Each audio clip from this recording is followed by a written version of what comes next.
দেখেন আমার রোলটা একটু ডিফারেন্ট।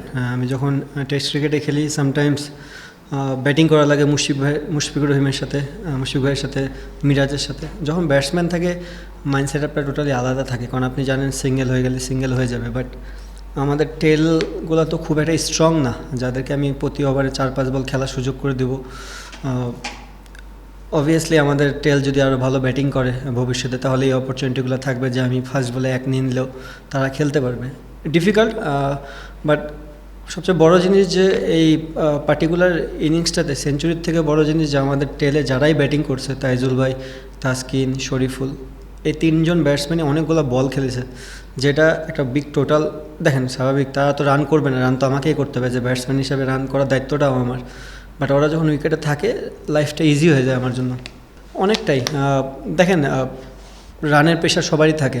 আপনি যখন ফিল্ড ওয়াইড করবেন আপনার মোর অফ দ্য ডিসমিসাল চলে যাবে, but at the same time scoring অপরচুনিটিগুলো যদি দেখেন, আমার কিন্তু পেস বলে 6 মেরে রান করতে হয়েছে। সো আমার কাছে মনে হয় না খুব একটা ইজি ছিল, আউটফিল্ড অনেক স্লো।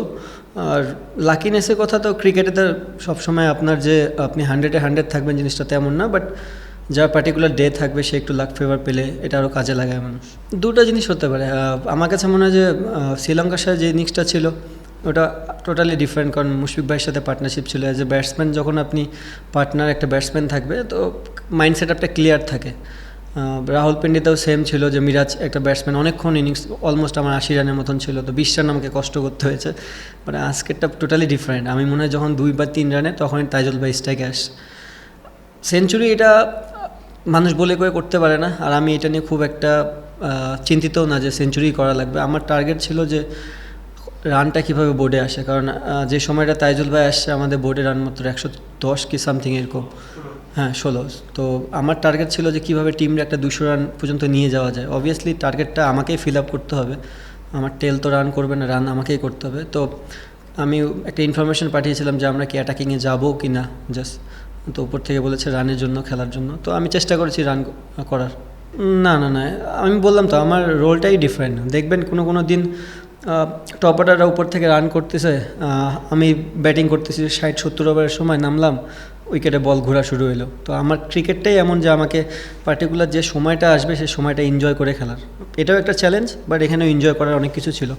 হ্যাঁ, আমার কাছে মনে হয়েছে আমি যখন উইকেটে নামি তখন উইকেটটা খুব একটা ইজি ছিল না, বাট যত সময় গেছে উইকেটটা ব্যাটিংয়ের জন্য ভালো ভালো হওয়া শুরু হয়েছে আস্তে আস্তে।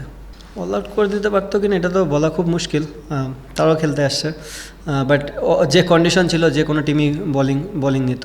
দেখেন আমরা সর্বোচ্চ চেষ্টা করব, বলারদের দায়িত্বটা অনেক বেশি। একটা প্লাস পয়েন্ট হচ্ছে যে আউটফিল্ডটা খুবই স্লো, বল অনেক জোরে মারা লাগে বাউন্ডারি হওয়ার জন্য, এটা একটা পজিটিভ সাইন। বাট বলারদের দায়িত্ব নিতে হবে, কারণ সকালে যে উইকেট ছিল শেষ হাফে যায় উইকেটটা আরও বেটার হয়ে গেছে, তো বলারদের অ্যাকুরেসি আরও ভালো হওয়া উচিত। বাউন্সার নিয়ে আমি মনে করি এটা একটা স্কোরিং অপরচুনিটি আমার জন্য, বাট আনফর্চুনেটলি যে লাস্ট 2 ইনিংসটাই আমি বাউন্সারে আউট হয়ে গেছি, এবং আজকেও আমার কাছে মনে হয় তারা ওই ব্যাক অফ দ্য মাইন্ডে ওই জিনিসটা ছিল, যেহেতু পরপর 2টা ইনিংসে আমি বাউন্সারে আউট হয়েছি, তো বাউন্সার তাদের কাছে মনে হচ্ছে একটা বেস্ট অপশন। বাট আমি অনেক এনজয় করেছি বাউন্সার।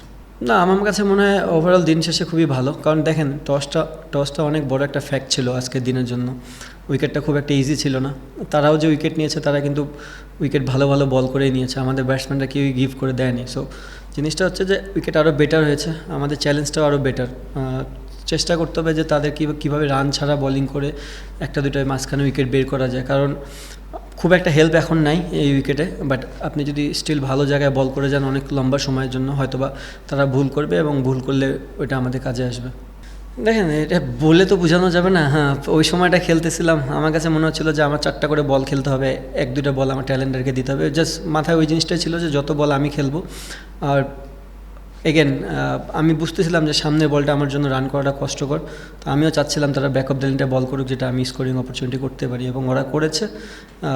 আপনি যদি দেখেন পেস বোলিংয়ের মোস্ট অফ দ্য রানই আমার ব্যাকআপ লাইনদের বলে এসেছে, তো তারাও সাকসেস, আমিও সাকসেস। না না, দেখেন আমি যখন নেমেছি তখন উইকেটটা একটু ডিফিকাল্টি ছিল, তো আমি জানি না যে খেলাটা এতখানি দূরে যাবে। বাট ইনিশিয়ালি যখন যাই তখন আমার কাছে মনে হচ্ছিলো যে আমাদের টেলেন্টের অবস্থা খুব একটা ভালো না, কারণ আমারও অলমোস্ট 1 থেকে 2 রান। তো চিন্তা ছিল যদি আমরা মারতে যাই, যদি আরও 30টা রান করে অল আউটও হয়ে যাই, অ্যাটলিস্ট ডিফিকাল্ট কন্ডিশনে আমাদের বলাররা বোলিং করতে পারবে। এই মাইন্ড সেট আপ নিয়ে আমি ইনফরমেশনটা পাঠিয়েছিলাম, but at the same time তাদেরও ফিডব্যাক ছিল যে ঠিক আছে অ্যাটাকিং ক্রিকেট খেলো। আর অ্যাটাকিং ক্রিকেট খেলার পরে আমার কাছে মনে হয়েছে যে না, আমি ওয়েল সেট হয়ে গেছি উইকেটে। আর ব্যাক অফ দ্য মাইন্ডে এটাও ছিল যে যদি বৃষ্টি চলে আসে কোনো কারণে, যদি 10টা ওভারও খেলতে পারি, এটা হয়তো বা হেল্প করবে ডে 5-এ যায়। তো ওই ক্যালকুলেশনটা পরে আস্তে আস্তে চেঞ্জ হয়ে গেছে। ভরসা দিতে পারি না, দেখেন আমি বললাম আমার রোলটা ডিফারেন্ট। আমি আজকের খেলাটাই অন্যরকম ছিল, আবার অন্য দিন দেখা যাচ্ছে যায় নতুন বলে আমাকে ফেস করতে হতে পারে। সো আমি সব কিছুর জন্য প্রিপেয়ার্ড থাকি, এবং বিশেষ করে এই ফরম্যাটটাতে চেষ্টা করি কীভাবে টিমরে হেল্প করা যায়। আমার মনে হয় যে লাস্ট কিছুদিন যাবত যাই খেলতেছি না কেন সেটা টিমের হেল্প হচ্ছে। আমি অনেক টেনশনে ছিলাম, বিশেষ করে যখন শরীফুলে পায়ে লাগছে আর কি। আমি ওটা বারবার বলতেছিলাম যে সামনে খেলার জন্য, কারণ ও তো অনেক টল, সো ব্যাক অফ লেন্থে গেলেই বলটা পায়ে লাগার চান্স বেশি। বাট ও খুবই ভালো সাপোর্ট দিয়েছে। দেখেন চেষ্টা তো আমরা ফুল করব যে রানটাই আমরা দিয়েছি সেখান থেকে যেন লিড পাই। বাট ক্রিকেট আপনিও জানেন যে সিলেট উইকেটটা অনেকটা ব্যাটিং ফ্রেন্ডলি হয়ে যায়। কন্ডিশনটা যদি এমন না হতো হয়তো বা প্রথম দিন থেকে ব্যাটিং ফ্রেন্ডলি হতো।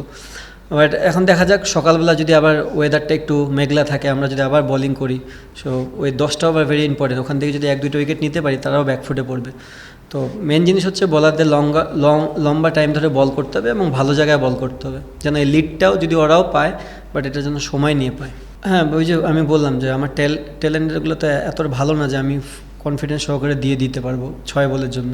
সো একজনকে দিয়েছিলাম, সে ফার্স্ট বলে আউট হয়ে গেছে।